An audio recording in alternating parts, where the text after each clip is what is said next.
এবং স্বর্ণমুদ্রাও দিয়ে দিচ্ছে যে স্বর্ণমুদ্রাও আমার দরকার নেই, যা। এবার সেই গুহার মধ্যে বন্দি অবস্থায় আল্লাহর কাছে হাত তুলে দোয়া করতেছে, আল্লাহ তুমি যদি জানো ওই কাজটা আমি তোমার সন্তুষ্টির জন্য করেছিলাম, আজকে আমাকে এই সাক্ষাৎ এই মৌতের হাত থেকে বাঁচাও। সাথে সাথে এই পাহাড় পাথর সরে গেছে। এই হাদিসটা আমি এই কারণে বললাম, যদি আমি জেনা থেকে বেঁচে থাকতে পারি, ইনশাআল্লাহ তাআলা আল্লাহ পাক সাক্ষাৎ মৃত্যুর মতো এই আযাব থেকেও, বিপদ থেকেও আল্লাহ বাঁচাতে পারেন। এটা একটা হাদিস, সবাই মনে রাখবেন। দ্বিতীয় একটা বলি, এটা আমাদের সব বিবাহিতদের জন্য। আজকে তো বিবাহিতরাও অভাব নাই। আর আমি আশ্চর্য হয়ে যাই যে বিবাহিত একটা ছেলে, বিবাহিত একটা পুরুষ তার স্ত্রীকে এভাবে বেহায়ার মতো কিভাবে সবার সামনে শো করতে পারে।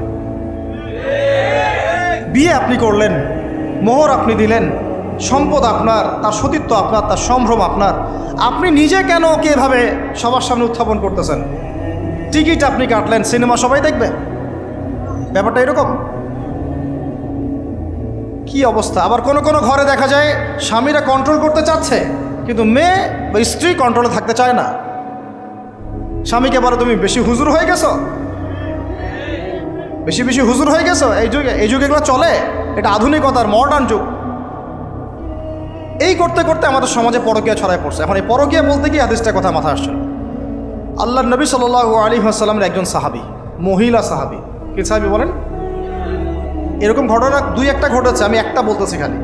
মদিনা মহিলা সাহাবী কোনো একভাবে এরকম একটা অঘটন ঘটে গেছে। মানুষ তো হতে পারে, কি মানুষ তো পাপ করবে, তাই না? হতে পারে। এখন তিনি গর্ভবতী হয়ে গেছেন। নবী সাল্লাল্লাহু আলাইহি ওয়াসাল্লামের কাছে এসে বলছেন, ইয়া রাসূলুল্লাহ তাহিরনি, আমাকে পবিত্র করেন, আমি অনেক বড় অন্যায় করে ফেলেছি। নবী সাল্লাল্লাহু আলাইহি ওয়াসাল্লাম মুখ ঘুরিয়ে নেন, মুখ ঘুরিয়ে নিয়ে বলেন যে বাসায় যাও, তওবা করো, আল্লাহ মাফ করে দিবে। নবীজি শুনতে চাচ্ছেন না, কারণ শুনলে কোর্টে মামলা আসলে তো বিচার করতে হবে। তিনি বলছেন যে বাসায় যাও, বাসায় যা আল্লাহর কাছে ইস্তেগফার করো, আল্লাহ মাফ করে দিবেন। আবার এদিক দিয়ে ঘুরে আস, ইয়া রাসূলুল্লাহ আমাকে পবিত্র করেন, আমি অন্যায় করে ফেলেছি। এভাবে কয়েক দফার পরে নবীজি বলছেন, তুমি কি অন্যায় করেছো? এমন কোনো কাজ কি তুমি করেছো? সুরমা দানিতে সুরমা নেয়ার সময় আমরা যেভাবে নেই, এরকম কোনো কাজ কি তুমি করেছো? মানে উনি শব্দটা উচ্চারণ করলেন না মুখ দিয়ে, একটা এক্সাম্পল মিসাল দিয়ে বুঝালেন, তুমি কি এরকম কোনো কাজ করেছো? অ্যাডাল্ট্রি কোনো কাজ করেছো? তো তিনি বলছেন, হ্যাঁ আমি গর্ভবতী হয়েছি। নবী সাল্লাল্লাহু আলাইহি ওয়াসাল্লাম আমার বিচার করে দেন। তিনি বলছেন যে বাসায় যাও, আগে সন্তান জন্ম দাও, তারপরে দেখা যাবে। সন্তান জন্ম হলো, সেই মহিলা আবার এসেছেন সাহাবী, ইয়া রাসূলুল্লাহ আমার বিচার করে দেন। বলছেন সন্তান জন্ম হয়েছে, হ্যাঁ। এখন সন্তান কি করে? দুধ পান করাও, 2 বছর দুধ পান করাও, তারপরে বিচার করে দেন। 2 বছর দুধ পান করা শেষ, সন্তান এখন শক্ত খাবার খেতে পারে, কোলে করে সন্তানকে নিয়ে আসছেন। নবী সাল্লাল্লাহু আলাইহি ওয়াসাল্লামকে বলছেন যে ইয়া রাসূলুল্লাহ, এই যে আমার বাচ্চা দেখেন খেতে পারে, এখন একে আমার বিচার করে দেন। দেখেন তাদের পরকালের কনসেপ্টটা কেমন ছিল, তাদের পরকালের চেতনা কেমন ছিল। এবার নবী সাল্লাল্লাহু আলাইহি ওয়াসাল্লাম বলেন, তোমাদের মধ্যে কে আছো এই বাচ্চার দায়িত্ব নিতে পারো? একজন আনসারী সাহাবী বলছেন আমি। বাচ্চা তার কোলে দিলেন, দিয়ে বলেন তাকে নিয়ে যাও, নিয়ে গিয়ে অমুক জায়গায় নিয়ে তাকে রজম করো। কি করো? রজম মানে কি ভাই? কোমর পর্যন্ত মাটিতে গেঁথে দিয়ে পাথর নিক্ষেপ করে, এই রজম করতে গিয়ে তার গা থেকে রক্ত ফিনকি বের হয়ে কোনো একজন সাহাবীর, সম্ভবত খালিদ ইবনে ওয়ালিদ রাদিয়াল্লাহু আনহুর জুব্বার মধ্যে গিয়ে লেগেছে। তখন তিনি কিছুটা তাচ্ছিল্যের স্বরে একটা বাক্য প্রয়োগ করেছেন, ছি এটা কেমন হলো। হ্যাঁ, মানে কিছু বলেন নাই, জাস্ট একটা রিয়াকশন দিয়েছেন যে এত। নবী সাল্লাল্লাহু আলাইহি ওয়াসাল্লাম এই কথাটাই বলতে চাচ্ছি আমি। তিনি বলেছেন, হে খালিদ, তুমি থামো, তুমি তাকে এভাবে করো না, আন্ডারস্টিমেট করো না।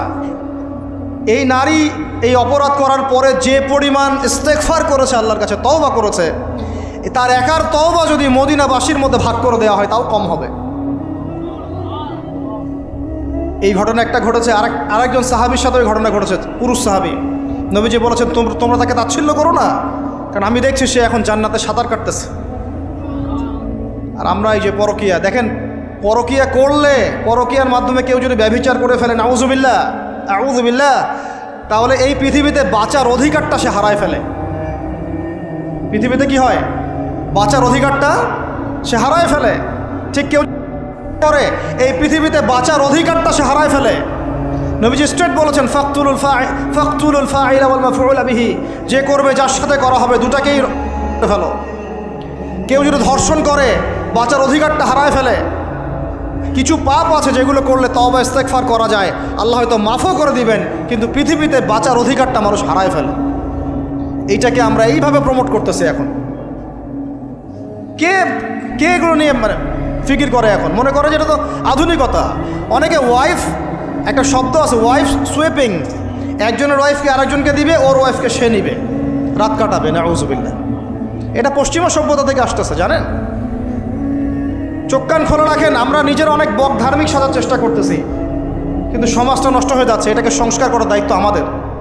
এর উপরে তো আবার বাণিজ্য আছে, মানে এটা তো বাণিজ্যিক একটা প্ল্যাটফর্ম হয়ে গেল। যত বেশি পারো বাণিজ্য করো। এটা উপলক্ষে অমুক ছাড়, এইটা উপলক্ষে তমুক, এইটা উপলক্ষে অমুক নাটক, এটা উপলক্ষে অমুক গান, এই উপলক্ষে অমুক সিরিয়াল, এই উপলক্ষে অমুক টেলিফিল্ম। এই যে বাণিজ্য, এগুলো কিন্তু কর্পোরেট জগতে যারা থাকে, এই কর্পোরেট সেকশনে মানুষের একটা বাণিজ্য, একটা দিবসকে কেন্দ্র করে বিশাল একটা বাণিজ্য করে আপনার ঈমান আমল কোথায় যায়? যাক, ওর পকেটে টাকা আসলেই হইল। আল্লাহ রাব্বুল আলামিন আমাদের সবাইকে এই চলমান জাহেলিয়াতগুলোর বাস্তবতা বোঝার তৌফিক দান করেন। অনেক কথা ভাই, বলতে গেলে অনেক কথা, আর একদিনের কথা বলবো। আমরা দোয়া করি আল্লাহ পাক কক্সবাজার এলাকায় এমন একটা দিনের মার্কাজ আমাদেরকে করার তৌফিক দান করেন, যেখান থেকে ইনশাআল্লাহ দিনের আলো পুরা কক্সবাজার সহ পাহাড়ি পার্বত্য এলাকা ছড়িয়ে পড়বে ইনশাআল্লাহ। সমাজ সংস্কার না করতে পারলে আমরা বাঁচতে পারবো না। আপনাদের মধ্যে যাদের সামর্থ্য আছে, কেউ জমি দিয়ে হলে সাহায্য করেন, কারো যদি সামর্থ্য থাকে অর্থ দিয়ে হেল্প করেন, কারো বুদ্ধি আছে বুদ্ধি দিয়ে পরামর্শ দিয়ে সহযোগিতা করেন। দিনের স্বার্থে, আল্লাহর জন্যে, তার রাসূলের দিনকে টিকিয়ে রাখার স্বার্থে, সমাজের জাহিলিয়াতগুলো দূর করার স্বার্থে দিনই মার্কাজগুলো প্রতিষ্ঠা করার কোনো বিকল্প নাই। অযথা একদিনের মাহফিল দিয়ে আমি আসলাম চলে গেলাম, 1 বছর আপনার সাথে আমার দেখা নাই, দিয়ে আপনি সমাজ সংস্কার করতে পারবেন না। এভাবে দিন কায়েম হয় না। ইকামতে দিন অনেক কঠিন বিষয়। প্রত্যেক দিন প্রত্যেক রাতের মেহনতের উপর দাঁড়ায় থাকবে ইনশাআল্লাহ। আল্লাহ পাক আমাদেরকে এই বেহায়া দিবসকে বর্জন করার তৌফিক দান করুন। এই পশ্চিমাদের ফাঁদ থেকে আল্লাহ আমাদেরকে বাঁচায় রাখেন। আল্লাহ রাব্বুল আলামিন আমাদের সবাইকে যেন এই জেনা, ব্যভিচার, পরকিয়া, তারপরে সুদ, মাদক, সমকামিতা, ট্রান্সজেন্ডার, এই সমস্ত ফিতনা থেকে আল্লাহ আমাদেরকে হেফাজত করেন। আমাদের এই যুবক যুবতীদেরকে আল্লাহ পাক খাস করে এই চলমানে জাহিলিয়াতগুলো থেকে হেফাজত করেন। আমি প্রত্যেক পরিবারের কর্তা সতর্ক হয়ে যান। প্রত্যেক পরিবারের যে ভাই আছেন, যে বাবা আছেন, সতর্ক হয়ে যান। আপনার পরিবারটাকে আপনি শক্ত হাতে দমন করেন, কঠোরভাবে। দেখবেন ইনশাআল্লাহ অ্যাটলিস্ট আপনার ঘরটা পবিত্র রাখেন। সবাই যার যার পরিবারের দায়িত্ব নেই, ইনশাআল্লাহ দেখবেন সমাজ ঠিক হয়ে গেছে। আমার স্ত্রীকে আমি এইসব করতে দিব না, ওর ক্ষমতা আছে করবে, করলে ওকে আমি তালাক দিয়ে রেখে দেব, শেষ, সোজা কথা। ও আমরা এইভাবেই কথা বলি বাসায়, এক কথায় চলবা, এক কথায় উঠবে, এক কথায় বসবা, দ্বিতীয় কথা যেন বলতে না হয়। একদিন একটা ইস্যু নিয়ে মানে ঝগড়া তুল কালাম হয়ে গেল। আমি রাগ কন্ট্রোল করতে পারলাম না। বলছিলাম যে হাত মোজা ভালো করে পড়তে। হাত কথা বলার সময় দেখেন, যদি আমি হাতে ভাবে উঁচু করি দেখা যায় এতটুকু। আমি বাসায় গিয়ে বলছিলাম যে হাত মোজা খুব ভালো করে এই পর্যন্ত পড়তে। এইটুক নিয়ে মনে হয় আমি 10 মিনিট ছাড়িয়ে দিয়েছি, মানে বকা দিয়েছি আর কি। একদম মাথা নিচু করে শুনছে, একটা কথা বলে নাই। আমি আমার পরিবারকে ঠিক করলে কেন আমার মানে স্ত্রী বাইরে যাবে, কিভাবে যাবে? আমি বলতেছি না যে সে বাইরে যাইতে পারবে না, প্রয়োজনে তার প্রয়োজন পূরণ করতে পারবে না, এমন তো না বিষয়টা। বেপর্দায় এভাবে যাবে কেন? বেপর্দায় ফিতনার মধ্যে কেন যাবে? আমার মেয়ে, আমি জন্ম দিলাম, আমি বড় করতেছি, আমি খাওয়াই বলতে মানে কি? আমরা উপার্জন করি, আমরাই খেতে খাওয়াই নাকি? আমরা ওসিলা না রিজিকের? আমরা কামাই রোজগার করে নিয়ে আসি। আমি খাওয়াই বলতে বোঝাচ্ছি আমরা কামাই রোজগার করে নিয়ে আসি, আমাদের ভালোবাসা দিই, মহব্বত করি, তিলে তিলে আদর মহব্বত দিয়ে বড় করি। আমার মেয়ে কেমন করে বাইরে যায়? কেমন করে বাইরে যাবে? কোন সাহসে যাবে? আমি বাবা হয়ে বেঁচে থাকতেও কীভাবে যাইতে পারে? গেলে ওকে একদম খাওয়ার বন্ধ করে দিবে। আমার ছেলে বালেগ হয়েছে, নামাজে যাবে না কেন?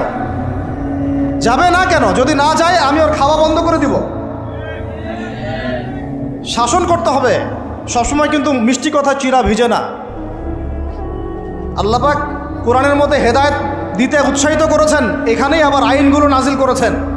মানে সবসময় মানুষকে দাওয়াত দিয়ে বুঝিয়ে সুঝিয়ে কাজ হয় না।